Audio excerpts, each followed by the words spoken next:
Well, thank you for your introduction. Thank you also for inviting me to give this presentation today. In some ways, although we've changed the order, it may be quite a good idea for me to go first, because what I'm trying to do is to try to put the SOM into a wider context, the context of the Western Front in general, and also to some extent the whole First World War. I want to start, first of all, though, with the period before the war, because it's very important if we're going to understand what happens between 1914 to 18 to get a sense of what people's expectations were in the years running up to the war. One of the things that was happening during this period was that there was a reaction to a lot of the problems that were experienced during this war in South Africa between 1899 to 1902, the so-called Second Boer War. And that was really a disaster from a medical point of view. There are very high levels of disease. Casualties or fatalities from disease far outnumbered those from battlefields injuries. And at the same time, coinciding with this and with a very large typhoid epidemic, which is actually what caused most of the casualties, there was a breakdown in casualty evacuation because a lot of the medical equipment and also the vehicles that were supposed to be used as ambulances for evacuation were cut back to the bare minimum by Lord Roberts and Kitchener during the war. And this created a public outcry, even while the war was in progress, and threatened for a time to really jeopardize the war, because public support for it really plunged to quite low levels.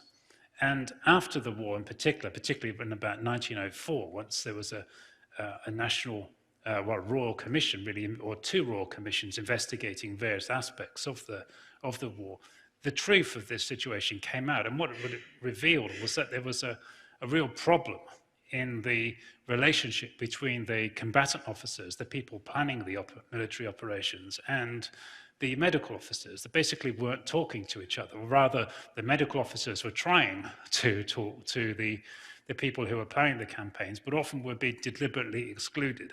The reasons for this are very complex. And they go back well into the 19th century. But the thing was that this had to be overcome if the army was going to fight another war. And increasingly, when it became evident that the war was probably going to be fought against a country which was a much more powerful enemy than the ones they'd faced before during the 19th century or in South Africa, the need to get the medical organization right for a coming campaign, which was increasingly thought to be, or at least be played out partly or predominantly in Europe, had to really be done. So in 1911, there was an attempt to draw up a basis for a medical organization for the planned expeditionary force to France in the event, or Belgium, in the event of a war breaking out with Germany. And this really came out just after a few years of a much better dialogue, it seemed anyway, between the combatant officers and the medical officers, in which the combatant officers were being taught more about sanitation, evacuation of casualties, and so forth. And the two sides seemed to be coming together. But in 1911, when the director of military operations met with the Director General of the Army Medical Corps, there was still not a meeting of minds. The preference of the Director of Military Operations was to get as many casualties back to Britain and Ireland as quickly as possible, and to really cut down on the medical facilities at the front. He thought this would be much better for morale, particularly morale of the public at home. And bear in mind, one of the things that they were very much in his mind at this time was managing public expectations about medical care. But the RAMC, the Royal Army Medical Corps, top brass, including the Director General, warned him that we're actually going to need far more medical facilities at the front. But unfortunately, these warnings were not heeded. And after 1914, the problems with this approach really became very evident. early on. One of the things that happened during the first few months of the war, when you could see a lot of mobile, where it was basically very mobile campaigning, unlike much of the rest of the war on the Western Front, was that there were basically, there was no way often for the casualties, most of whom were wounded at this point rather than sick, to be evacuated from the battlefield. As you can see here in this illustration, also there were virtually no internal combustion engine methods of transportation to remove the casualties. They were relying on horse-drawn ambulances. They were relying basically on the technology of the 19th century to try and clear the battlefield, because no motor ambulances had actually been sent over to France. Eventually, they started using a few supply trucks and things to try and evacuate the casualties. But this meant that many wounded men did not get into any facilities to be able to treat gunshot wounds and other kinds of wounds before wound infection really began to take hold. So there were huge problems at the beginning with infected wounds, amputation, and so on. Now, because this was being played out in France and in Belgium, rather than in some distant theatre, the public came to know of this situation very early on. There were lots of people over in France and Belgium who were trying to provide voluntary medical aid. Of course, there's also quite extensive reporting. So people knew about this breakdown. There was an outcry back in Britain. This is exactly the kind of situation that people wanted to avoid. It looked like it may be going to repeat a lot of the problems of the South African War. So as a result of this, the army had to react pretty quickly.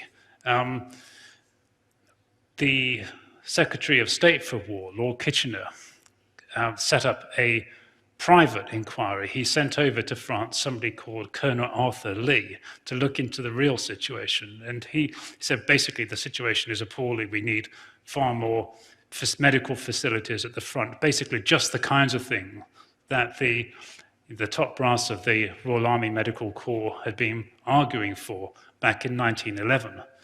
And so they realized that they needed far more motor ambulances. They realized that they needed frontline medical units, such as field hospitals, of which they had a few in the Boer War.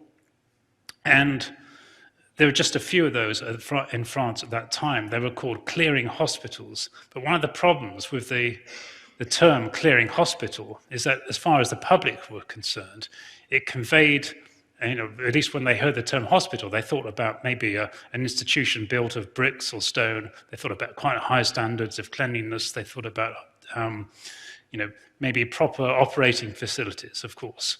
That really wasn't the situation in France at all. In the few clearing hospitals that were there, the situations, because there were so few of them, they were incredibly overcrowded, very often dirty. They just didn't have the kind of facilities that the public expected. So one of Lee's recommendations, as well as actually providing more medical care facilities and mobile ambulances at the front, in the form of motorized ambulances, was to redesignate these hospitals from clearing hospitals to casualty clearing stations, because then the public would be expecting less of them. But then towards the end of 1914, this became possible. It became much easier to actually establish medical facilities near the front, because by that point, we're moving towards a fairly static situation in warfare, and it became possible to set up medical facilities and much more easily along the front line. Now, the front line really sort of stretched back right down to some of the base hospitals in France, where the facilities were far more like the ones the public would have imagined. You can see here two images. One is from inside a stone building in Rouen, which is one of the big medical bases. This is the kind of thing that the public really would have, the kind of thing that the public would have been expecting The other one is a tented hospital, but again, very orderly. Sorry, before I go on to that, this is the person here, Arthur Sloggett, who's actually in charge of organising the medical care on the front, in France and in Belgium. And here you can see one of the new motor ambulances that were being sent over in quite large numbers at the end of 1914. Interestingly, a lot of these were actually provided with, not by the War Office, but by philanthropists from around the empire. They were saving up the money, donating it to the British government, which was then purchasing these ambulances. Okay, so this is the situation we get to by the end of 1914 as the front line becomes static. You can see on the right-hand side what became the basic system for clearing casualties during the First World War on the Western Front. At the top, you can see the kind of the black units, the black blocks. Those are the regimental aid posts and other facilities, which are very close to the front line. I'll show you some pictures of those in a moment. But you go back then down to where things begin to meet together. You can see some of the dressing stations. Those are also still in the front line, and also very much exposed to shell fire. But those are places where, at least by the middle of the war, you could see quite advanced surgery being conducted. And then you see to get to the institution with the cross, which has really became the kind of hub of the medical machine on the Western Front, was the casualty clearing station, the institution that was of such concern to Arthur Lee when he went over to France. By the end of the war, from very unpromising beginnings, these hospitals became very large, complex institutions where it was possible to conduct a lot of really quite specialized surgery. They became very, very efficient. And further down the line, you can see some of the stationary hospitals. These would usually be along railway lines, down to the base institutions. We'd have quite large hospitals, sometimes capable of dealing with several thousand sick or wounded men. And then the very last thing, the block at the bottom, is a hospital representing the hospital ships, which carried the sick and wounded back to Britain and Ireland, and indeed in some cases as far afield as India. We're talking about the Indian troops. So it's a very long and complex chain of evacuation. The very front of the line, we're talking about mostly stretcher carriage by human beings, sometimes by horses. Between the aid posts and the casualty clearing stations, sometimes that would be done by train in a few instances, but usually by motor ambulance convoys. The longer part of the evacuation line between the casualty clearing stations and the big base hospitals relied predominantly on railways, but they also used sometimes motor ambulance convoys, sometimes, where they could, hospital barges as well. Now, this system was put in place during 1915. For most of that year, it worked pretty well. But when it came to September and the Battle of Loos, they found that many of the casualty clearing stations were becoming clogged. And this was basically because of quite poor organization. Sometimes casualties were being sent to one institution, which was clearly overburdened, while other institutions, other casualty clearing stations, had practically none. So then they instituted a new system, which really then was retained for the rest of the war, which was a kind of pairing system. They would put together two institutions. Well, as soon as one was full, the casualties would be directed to the next one. And this was found to work quite well later on. So what you can see then in 1915, as well as this new system of pairing, is that there's a lot more attention, really, which is given to the organization of some of these frontline units themselves. And like in South Africa, they were really very keen to have close contact between the medical officers and the combatant officers really is fought really from top to bottom. And some of the most senior generals, including Haig, of course, who became commander-in-chief of the British Expeditionary Force, was actually very, very interested in medicine and personally would visit medical institutions on a regular basis to find out what problems they were experiencing. He would dine regularly with senior doctors. And also at the same time, you found that there were civilians who were coming in on temporary commissions. Some of them were really quite distinguished people, and they were acting as consultants. And this in some ways kind of helped, I think, to bridge the gap between the medical officers and the combatant officers. Because sometimes I think the combatant officers found it quite easy to socialize and also to kind of respect professionally people possibly who were from very eminent positions in civilian life, who may already have titles, may already have been knighted and so on. So I think something which helped to cement this kind of working relationship between the combatant officers and the senior medical officers. But it worked well, and so what you find really from 1915 onwards is that medicine is being really very firmly integrated into operational planning. So when they're beginning to devise a military operation, like the one I'll talk about at the moment on the Somme, for several weeks or some cases months in advance, there would be very close cooperation between the medical and other administrative branches of the army and the combatant officers. On your right, you can see an outline of Casualty Clearing Station. You can see by this point in the war, they're becoming quite sophisticated institutions. And they're really performing triage in the first instance. So the serious cases are being sent through as quickly as possible to pre-op rooms, into the operating theatres, then into post-op rooms. And then those cases will then be sent eventually, once they've recuperated enough down the line, to the base hospitals. The less serious cases will be retained for a while and then sent back to the front. The emphasis really is very much on treating as many people in forward situations as possible. One of the reasons for that is manpower economy.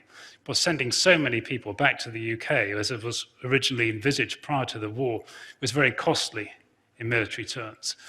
Secondly, it's found, of course, that if many of the casualties were treated early, the outcome would also be much more favorable, particularly in dealing with things like wound shock and wound infection. So by the time we come to July and the Somme, the medical organization for the offensive is worked out in considerable detail in the several weeks before the campaign actually begins. But even though that is the case, and even though they're anticipating 10,000 casualties on the first day of the Somme, which is quite a large number compared with most of the engagements in which the British Army has been involved up to that point, they find themselves completely overwhelmed by the numbers that actually occur on the first day of the Somme. And most people know the figures, almost 60,000 casualties in the first 24 hours of the fighting. Now, if you break that down a bit, it's quite interesting. Nearly 20,000 of those are killed, so the army is having to deal with about 40,000 wounded in a very short period of time. And even though these facilities are now much better than they were at the beginning of the war, of course that's an enormous task. In one case, one of the casualty clearing stations has to deal with well over 5,000 casualties in the first 24 hours. Really quite staggering. Now, despite this, actually, the way in which the medical services at the front perform is pretty impressive. But they are let down to some extent on the first day anyway by the failure of evacuation from the casualty clearing stations by train. There's a breakdown in communication between one of the senior medical officers and one of the people who's planning the rail movements for the battle. And that means that some of the casualty clearing stations couldn't be relieved, and so they became very congested. The other problem that was experienced on the first day was simply there were so many casualties that they could not be removed from the battlefield quickly enough. So even though the frontline units are kind of dealing with well over 20,000 casualties on the first day and processing them, there's still 10,000 casualties left on the battlefield for more than 24 hours. In a few extreme cases, they were there for as long as 2 weeks, but that was very, very exceptional.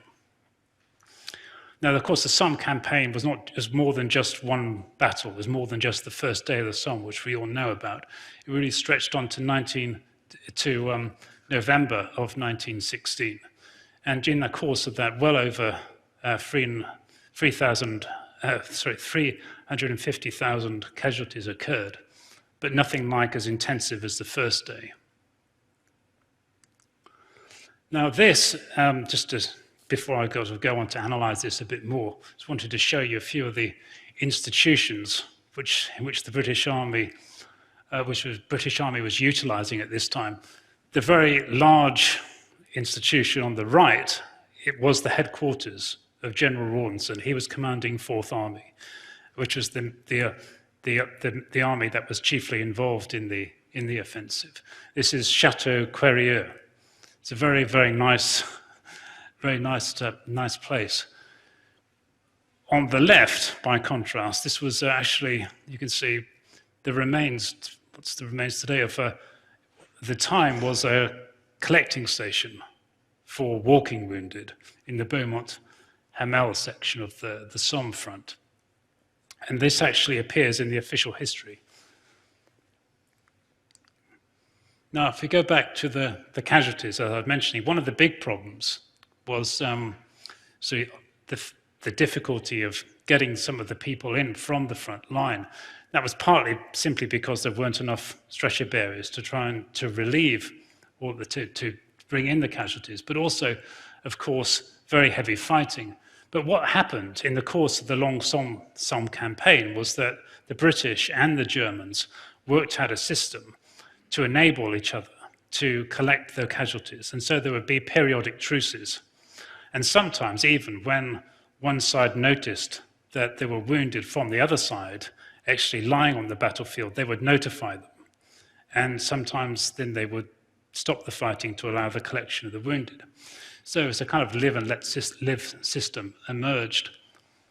One of the other problems which is found in the battles of the Somme was very large numbers of shell shock cases.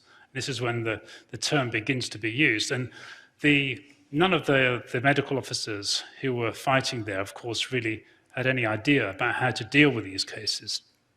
And this was probably one of the greatest difficulties experienced by people right along the front line. The sheer number of psychiatric cases was something they were totally unprepared for.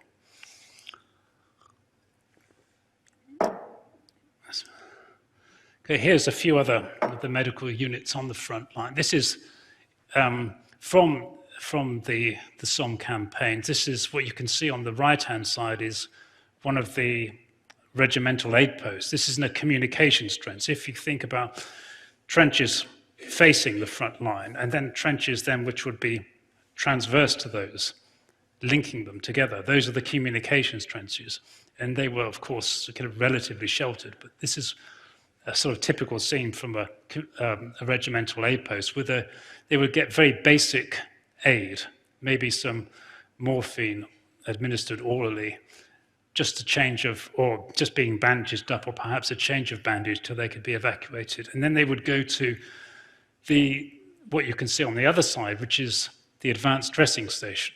Sometimes there they would have some minor surgery or treatment for wound shock, trying to deal with wound infection, that kind of thing. But as you can see here, the queues for these institutions were really quite staggering. People had to wait a long, long time sometimes before they could be evacuated.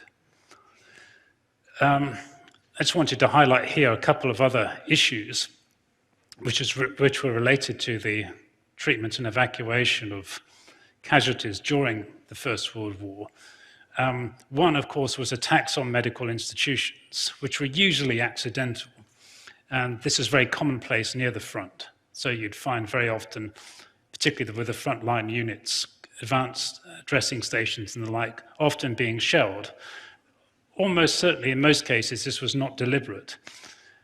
But the most dramatic examples, which really made most impact back in Britain, were the sinking of the hospital ships, which were making the cross-channel crossing.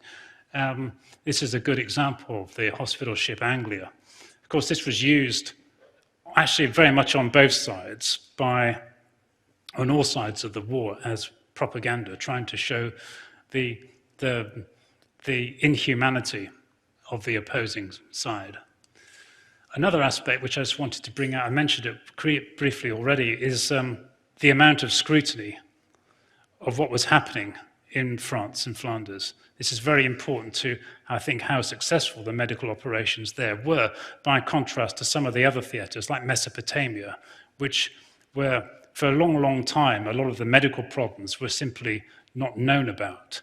But because in France and in Belgium you had very large numbers of medical volunteers, including large numbers of female volunteers, who some of whom were very well connected, then it was impossible really to cover over any problems. Here you can see the sister of Sir John French, who was the cavalry general in France and Belgium.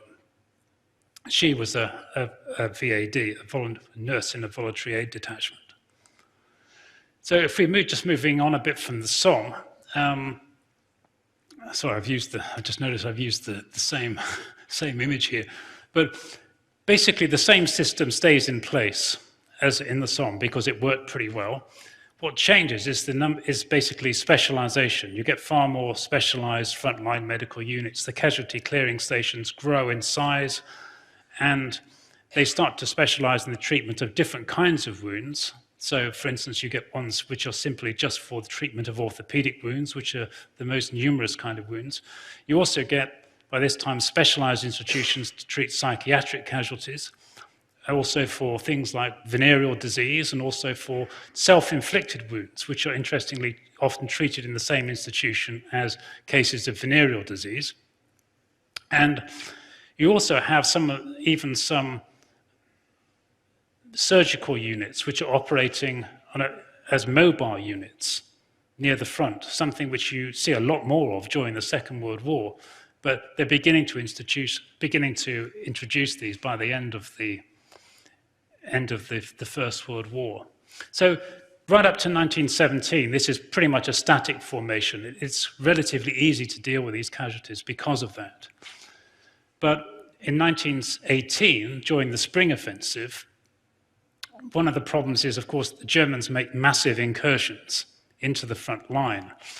And here, what was initially a strength of the evacuation system, the fact that you had these very large hospitals operating relatively close to the front, became a disadvantage. It became a vulnerability. And so many of these larger hospitals, the casualty clearing stations, for instance, were overrun by the Germans before they had a chance to evacuate all the casualties. It could have been much worse, however, but by this time in the war, they had quite a few motor ambulance convoys which were able to go around mopping up the casualties.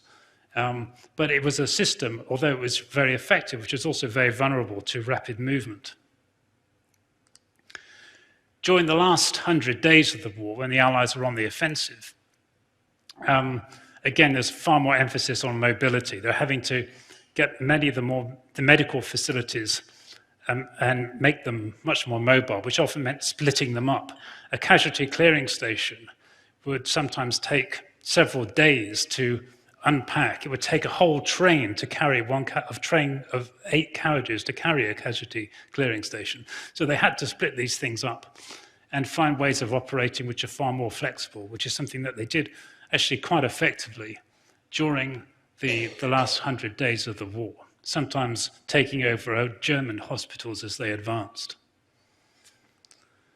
Now, just to summarize, this gives you some idea of the kind of scale of the operation dealing with casualties on the Western Front.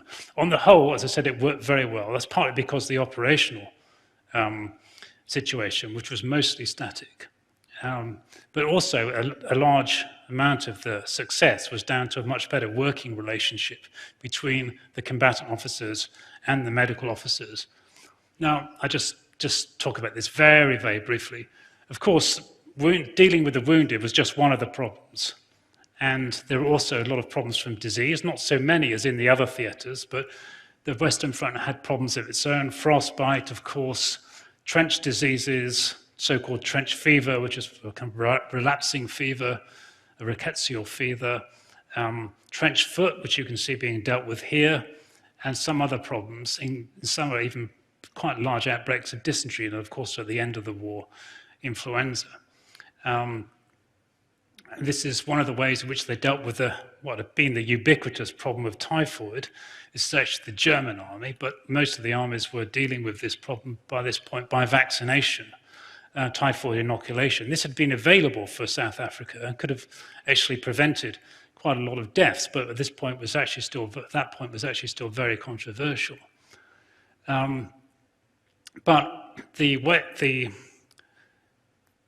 sanitary arrangements that existed on the Western Front, the kind of general levels of hygiene, which was down partly to a better working relationship between the combatant and the medical officers, did enable the British Army to deal with the problem of disease as a whole very effectively. So you can see that the ratio changes from 2 deaths from disease to 1 death from battle injuries in the South African War to almost parity, by actually just slightly fewer deaths from disease to battle injuries by the time of the First World War. That's partly because the